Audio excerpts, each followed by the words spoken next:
Hello everyone, it's Nick and welcome back to my channel, here with some NBA Finals talk, or if you're new, welcome to my channel. Please remember to smash that like button for the YouTube algorithm. That's how we get this out to more people. Also, if you could please subscribe if you're new, that'd be much appreciated. This is a sports channel, not just basketball, baseball and football as well. And notification bell would be much appreciated as well. Alright, so while I am happy that my New York Yankees finally won a series against the Boston Red Sox, this is about the NBA Finals, and to the guy who wrote to me, why don't you do daily recaps? That's because this is a sports channel, and while yes, I do love the New York Yankees, no, my channel does not revolve around any one team, alright? There's your answer, so please, don't ask for daily recaps, okay? Because that's not what my channel is meant to be about. Alright, so, got that out of the way. NBA Finals talk. So, after the Phoenix Suns took a commanding 2-0 lead, almost everyone wrote off the Bucks. I said the Bucks should win at least one, maybe two. Hell no did I expect them to win 3 straight and push the Phoenix Suns to the brink of elimination. The Bucks just became the first team since the 2006 Miami Heat to win at least 3 straight after falling behind 2-0 in the finals. And also, by the way, I'm really sorry if you hear the fan in the background. I apologize for that right now, because I swear when I don't have the fan on in here, it gets hot as a mother effer and I just sweat up a storm, so I need that fan on. If you hear it while I'm talking, I'm sorry about that. Alright, so moving on. I did a video about Game 4. Not sure what's stopping you guys from watching it. Well, if you can please hit that card up there and watch that too, that'd be much appreciated, because I know I didn't just make that video for nothing. So here we are to talk about Game 5 now. In the early going, it looked like it'd be the same story again, where the home team doesn't lose. It was looking like the Chris Middleton cycle was about to continue, as he shot 1 for 7 in the first quarter. But the Bucks came with a vengeance in that second quarter, scoring 43 points. The second quarter really belonged to Jrue Holiday, as he scored 14 points on 6 of 7. Just a complete turnaround from his offensive woes in the previous game. Giannis had a pretty good first half, but the second half was when he really got going. Meanwhile, in the second quarter, the Suns only scored 24 points, and I think it's safe to say that Monty Williams kept Devin Booker on the bench a little too long in that second quarter, because when he was on the bench, the Suns had no shot creation whatsoever. And Chris Paul was just not getting the job done as the guy leading the offense. Devin Booker is still the best player on the Suns. Can we just please not sugarcoat it anymore? It was that way in the regular season too. I don't know how Chris Paul made the All-NBA second team and Devin Booker didn't even make an All-NBA team. Yes, Chris Paul elevated the team, but this is still very much Devin Booker's team. And no, this is not my first time ever saying that. You can go back to my reactions to the All-Star selections when I said that Devin Booker is still the man of this team. And another problem with the Suns in Game 5, their offense just got too stagnant. And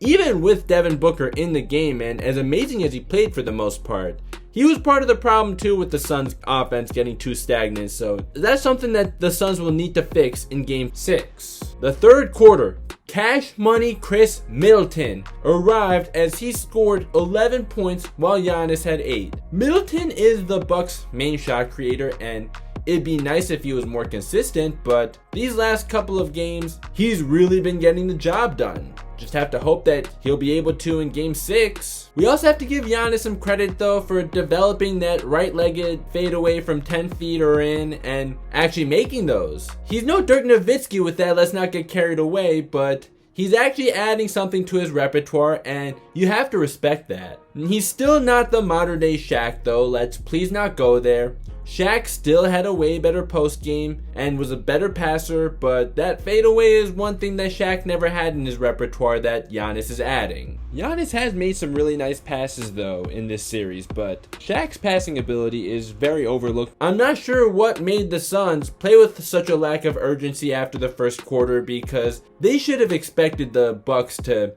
not go down easy and to come out firing. Obviously, they want to win too, so you got to have more of a sense of urgency than that. And what we saw from Chris Paul these last couple games is so out of character for him. Chris Paul may have a history of choking, but he does not have a history of not trying hard enough. And it took until the fourth quarter for him to really be aggressive at all, and by then it was too little too late. Some credit should be given to the Bucks though for their defensive game plan to pressure him as soon as he got the ball, even in the backcourt, and Jrue Holiday has done an amazing job on him. With Jrue Holiday and Chris Paul couldn't go over those picks quick enough when the Bucks were running the pick and roll with Jrue Holiday, and it also didn't help that DeAndre Ayton was playing drop coverage as Jrue Holiday was continuing to scorch them, and even though DeAndre Ayton didn't help really with his drop coverage, Chris Paul still deserves plenty of blame.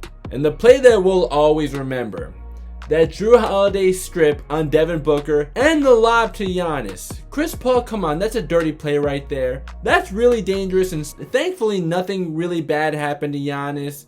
Although something really bad definitely potentially could have happened to him. I don't know how that wasn't a flagrant foul. That Jokic foul in game 4 of the second round is a flagrant too. And this one on Chris Paul is just a common foul. I don't get it.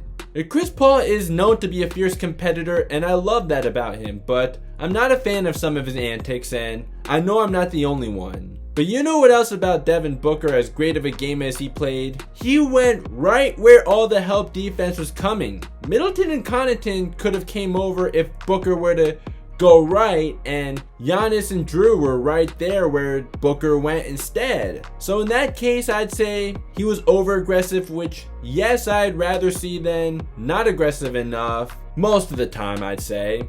But Booker really did make a mistake here nonetheless. What he really should have done, since you still have 15 seconds left on the shot clock, is try to move the ball more. So the offense, game 6, it cannot be stagnant. It wasn't game 5, and that came back to haunt the Suns. I have to talk about Giannis though. He really came to play in the fourth quarter, scoring 12 of his 32 points in that fourth quarter. He may not be the creator on offense, but he has done a much better job than in the past at getting to his spots. And like I said, he's developed that one-legged fadeaway, adding something to his repertoire. And he's been playing a lot smarter in these finals than we would normally see from him. He still is a poor free throw shooter, and in this game, just 4 of 11, and almost gave the Suns a chance by missing both free throws with 1:09 left, and Chris Paul was able to cut the Bucks lead to 1 after that. Thankfully for the Bucks, Jrue's heads-up defense and the lob to Giannis made up for that the next time the Suns got the ball.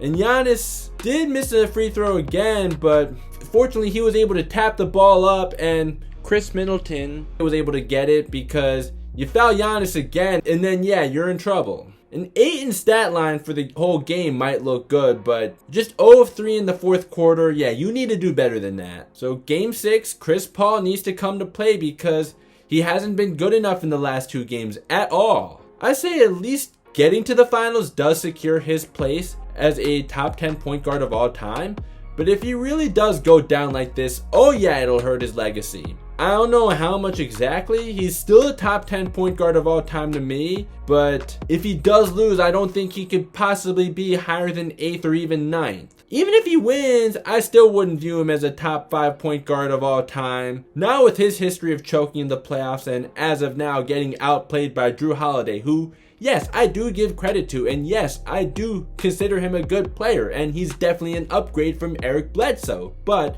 because Chris Paul is held to a higher standard, yes, you have to hold Chris Paul accountable for that. So to have any chance of moving up in the all-time ranks, Chris Paul has to get the job done and don't make his Suns in 4 straight losses. And you know you are on the verge of being the first player in NBA history to lose 4 playoff series in which you were up 2-0. But I'll have to cut some slack for 2016 when both you and Blake got hurt. For this though, not at all. And 2013, you can cut some slack because Blake played through an injury the whole series, and game 6 he didn't even start, but Chris Paul still had some of his own faults in that series as well. And also another thing about Giannis, I know I wasn't sure he'd win if he stays in Milwaukee myself, and I know a lot of people didn't think so, but look how it turned out. Yeah, you can say luck was a factor. They probably don't beat a healthy Nets squad, but hey, plenty of other championships from the past also involved opposing players getting injured, or 2016, a key player getting suspended in the finals, which completely shifted the momentum of the series. The ring still counts nonetheless though. And lucky or not, this is why if a guy's not winning championships where he is, knock it off with the free this guy or that guy. Maybe that guy needs to look himself in the mirror and figure out what he needs to do better. And to Giannis's credit, he has improved. Not as much as some people are making it out to be though, but he has improved. He's playing a lot smarter now and he's added a little bit to his repertoire, but let's also not act like he really has a polished post game now though, because if you really believe that, then your standards are really low and you need to higher your standards for what's really a polished post game. But hey, he is one win away from fulfilling Kobe's challenge to him. But also remember, even while one win away, job's not finished. It's first to win 4, not 3. Also, to the people saying Middleton should be Finals MVP, no, I don't agree at all. True stats can lie sometimes, but when looking at this right here, yeah, Giannis 100% deserves the Finals MVP. And let's not pretend Middleton is not to blame for Game 2. Middleton did score 29 in Game 1, but I did just go back to look at that, and he was only really that good in the third quarter of Game 1. Game 3, Middleton didn't do really bad, but he wasn't anything special, and Giannis had much more to do with the Bucks winning that one. Game 4, fine. Giannis still had the play of the game, maybe even the play of the series. You can go either way between Giannis's block and Drew's steal and lob to Giannis. Hey, Giannis had something to do with both, and yeah, Drew may have initiated the second one I mentioned, the one in Game 5 with the steal on Booker, but Giannis deserves some credit for that too, for running the floor and finishing the alley-oop while getting fouled. Game 5 very much belonged to Giannis. Middleton may be their closer and their main source for shot creation, but he is not as valuable as Giannis. Let's please not go there. And also, let's not forget Giannis had back-to-back 40-point games. And we also have to give credit to Mike Budenholzer. His lack of adjustments has been something that many people, including myself, have criticized him for to no ends. But hey, now he's making adjustments. Drew Holiday and Chris Paul, making Chris Paul go left, less Brook Lopez. Mike Budenholzer deserves credit for this. Plenty of us thought that the Bucks don't have good enough basketball IQ as a team to win a championship. Maybe in some other seasons that might be true, but they're still on the verge of winning the finals nonetheless, so we'll have to take our L for this if the Bucks are able to close this out. They still have a job to finish, but as of now, yeah, it's definitely the Suns that have their backs against the walls. So with Game 6 in Milwaukee, Bucks up 3-2, clearly all the pressure is on the Suns. For the Bucks to close it out, right now keep doing what they're doing until the Suns figure it out and then make adjustments, which again, Mike Budenholzer has done a great job at. Also, Chris Middleton needs to stay hot. We know he can be very up and down, and he cannot be down to close this out. We also said after Game 4, even though Drew played great defense, he can't shoot so poorly and expect the Bucks to win again, and he answered the call big time. For the Suns to force a Game 7, be less stagnant on offense. You'll need Chris Paul to play a lot better, so they'll need to find ways to force Drew off CP, and also DeAndre Ayton needs to play a lot better because he hasn't been good enough himself. And the Bucks did also win the rebounding battle by 2 in Game 5, and yeah, no rebounds, no rings, right? And the Bucks actually turned the ball over more than the Suns did, but that's one thing that the Bucks will also not want to do to close the series out. And also, of course, if the Bucks can shoot better from the free throw line, that'd be huge too, since they shot pretty poorly again. Well, that was mainly because of Giannis, though. Right, that'll do it for now. Thank you all so much for tuning in. Please remember to like, subscribe, hit the notification bell. Let me know if you think the Bucks are taking it home tonight, or if the Suns are going to force Game 7. And I'll see you next time. Peace.